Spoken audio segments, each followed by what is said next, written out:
Hello' everyone, আজি লৈ আহিছোঁ মই আপোনালোকৰ মাজলৈ এটা সোৱাদ লগা পনীৰ ৰেচিপি। এই ৰেচিপিটো মই পিঁয়াজ নহৰু নিদিয়াকৈ বনাইছোঁ আৰু মই কি দিছোঁ আপোনালোকৰ লগত শ্বেয়াৰ কৰোঁ বলক তেতিয়া একেবাৰে ভিডিঅ'টোৰ মাজলৈ। আৰু ভিডিঅ'টো একেবাৰে শেষলৈকে চাব, তেতিয়া আপোনালোকেও পিঁয়াজ নহৰু নিদিয়াকৈ এনেকৈ এখন সোৱাদ লগা পনীৰ চব্জি বনাব পাৰিব।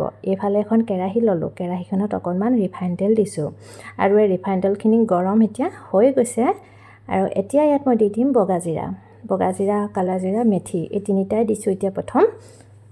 তাৰপিছত মই এইফালে এইখিনি বিলাহী লৈ লৈছোঁ। এই বিলাহীখিনি ধুনীয়াকৈ কাটি লৈছোঁ টুকুৰা কৰি। লগতে লৈছোঁ মই আদা টুকুৰা কাটি। আদা বহুত নাই দিয়া, অকণমান 4-5 টুকুৰামান আদা দিছোঁ। তাৰপৰা একেলগতে এইখিনি মই এতিয়া ভাজিম। আৰু এই বিলাহীখিনি ভাজি আছোঁ। লগতে অকণমান নিমখ দি লৈছোঁ, নিমখ দিলে মানে সোনকালে গলে। আৰু 5 মিনিটমান সময়ৰ কাৰণে ঢাকি দিছোঁ। আৰু এতিয়া হৈ গ'ল, চাওক এয়া কিমান ধুনীয়াকৈ গ্ৰেভিখিনি বনাবৰ কাৰণে ৰেডি হৈ গ'ল। আৰু এইফালে মগৰ বীজ লৈছোঁ। মগৰ বীজ গ্ৰেভি বনালে মানে বহুত ভাল হয় পনীৰত দিলে। আৰু মই আঙুলিটোত দুখ পালোঁ, তাকে দেখুৱাইছোঁ। মগৰ বীজৰ গ্ৰেভি আৰু বিলাহী গ্ৰেভি বহুত ধুনীয়াকৈ সেয়া বনাই ল'লোঁ মই, দেখিছে। এইফালে মগৰ বীজ গ্ৰেভি আৰু এইফালে হৈ গৈছে বিলাহী গ্ৰেভি। ইমান ধুনীয়া, একদম পূৰা পাতলকৈ বনাব লাগে, টুকুৰা হৈ থাকিব নালাগে। আৰু এইফালে মই লৈছোঁ পনীৰ আধা কেজি 200 গ্ৰাম আছে। আৰু এয়া পনীৰ টুকুৰাকেইটা কাটি লৈছোঁ আৰু একেটা চাইজতে কাটিছোঁ। মই পনীৰৰ টুকুৰাটো ইমানটো হ'লে ভাল পাওঁ, বহুত ডাঙৰ হ'লে মানে ভাল নালাগে। আৰু এইফালে এয়া পনীৰখিনি ধুনীয়াকৈ বইল কৰি আছোঁ মই।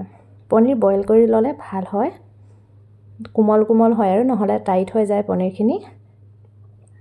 আৰু এফালে মই এয়া কেৰাহী পাতি থৈছোঁ। ইয়াত কেৰাহীখনত মই ঘিউ আৰু ৰিফাইন তেল দিছোঁ। ঘিউ ৰিফাইন তেলত বনালে বহুত বেছি সোৱাদ হয়। আৰু এয়া ধুনীয়াকৈ গ্ৰেভিখিনি এতিয়া মই ৰিফাইন আৰু ঘিউ দি লৈছিলোঁ কেৰাহীখনত, তাতে ধুনীয়াকৈ দিয়ে গ্ৰেভিখিনি এতিয়া মই ভাজি আছোঁ। আৰু গ্ৰেভিখন বহুত ধুনীয়া হৈছে। গ্ৰেভিখন মানে কি কৰিব লাগে, বহুত দেৰি ভাজিব লাগে, মানে কেঁচাই মানে সোনকালে থৈ দিব নালাগে। তাৰ পৰা একেবাৰে যাতে পানীটো ধুনীয়াকৈ ওলায়, তেলটো ওলাই যায়।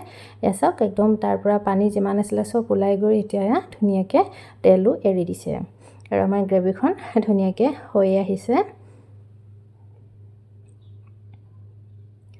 আৰু এতিয়া এইফালে মই যি বইল কৰি লৈছিলোঁ, এইফালে পনীৰ টুকুৰাকেইটা, সেয়া চাওক ধুনীয়াকৈ চফ্ট হৈ গৈছে। এতিয়া দিব পৰা হৈ গৈছে। আৰু এই পানীখিনিও কামত দিব অলপ পাছত। পানী মানে এইখিনি পানীয়ে গৰমেই হৈ আছে, এক্সট্ৰা গৰম পানী কৰিবলৈ দৰকাৰ নাই, এইখিনি পানীয়ে কামত আহিব। এতিয়া মই ইয়াত দি দিছোঁ এই পনীৰ টুকুৰাকেইটা। আৰু ধুনীয়াকৈ অলপ সময় ভাজিম আৰু মছলাখিনি ধুনীয়াকৈ সোমাই গ'ল পনীৰখিনিত। আৰু অলপ ইয়াত দালচেনি দি দিছোঁ এতিয়া। চাওক অকণমান পানী দিব লগা হৈছে, অলপ ইয়াত পানী আছিলে, গৰম পানী অলপ দিছোঁ।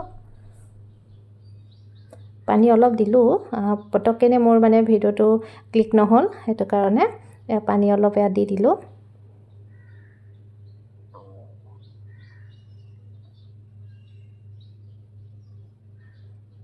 আৰু চাওক ধুনীয়াকৈ আমাৰ পনীৰ চব্জি হৈ আহিছে। এতিয়া শেষত মই দিম চাহী পনীৰ মছলা।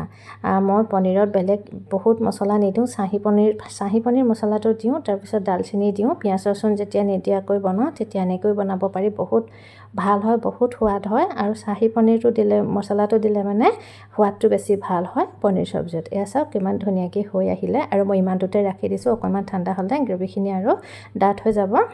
আৰু এনেকৈও বনাব পাৰি পিঁয়াজ ৰচুন নিদিয়াকৈ এখন সোৱাদ লগা পনীৰ চব্জি। জনাব কেনেকুৱা পালে ৰেচিপিটো।